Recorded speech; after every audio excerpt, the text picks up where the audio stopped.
მინდა გირჩიოთ ნატო დავითაშვილის შესანიშნავი წიგნი ზილხა.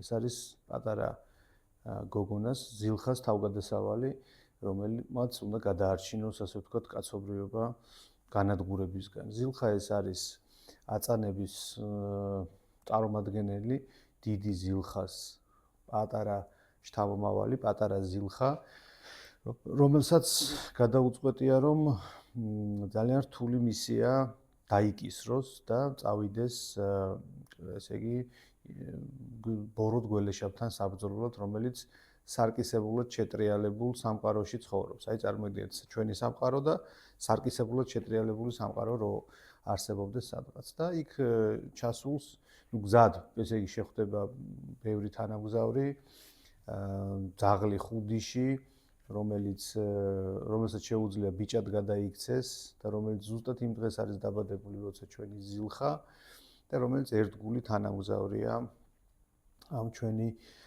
პროტაგონისტის.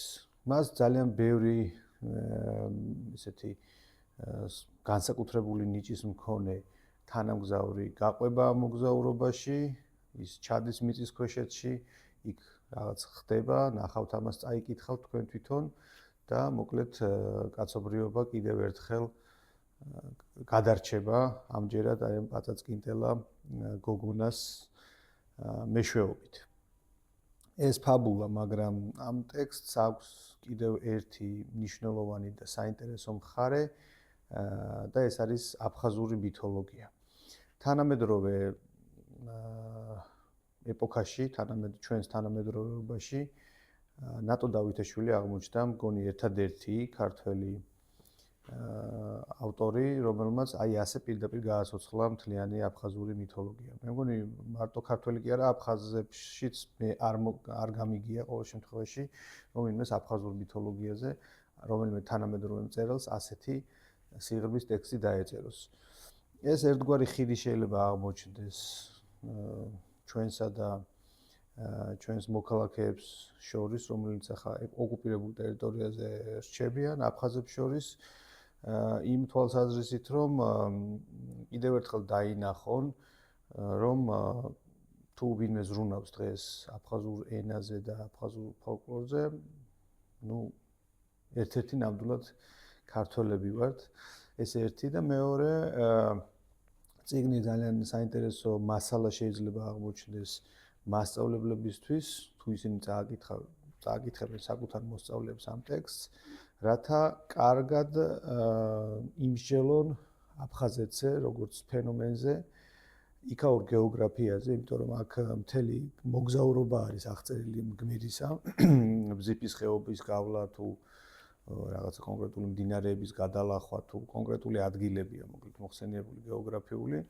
აი წარმოიდგინეთ, თუნდაც მხოლოდ ლიტერატურის მასწავლებელს კი არა, გეოგრაფიის მასწავლებელსაც კი შეუძლია ეს წიგნი საკუთარ მოსწავლეებს წააკითხონ, ისტორიის მასწავლებლებს შეუძლია წააკითხონ საკუთარ მოსწავლეებს ეს წიგნი და მოკლედ სამსჯელო მასალას იძლევა ძალიან საინტერესოდ.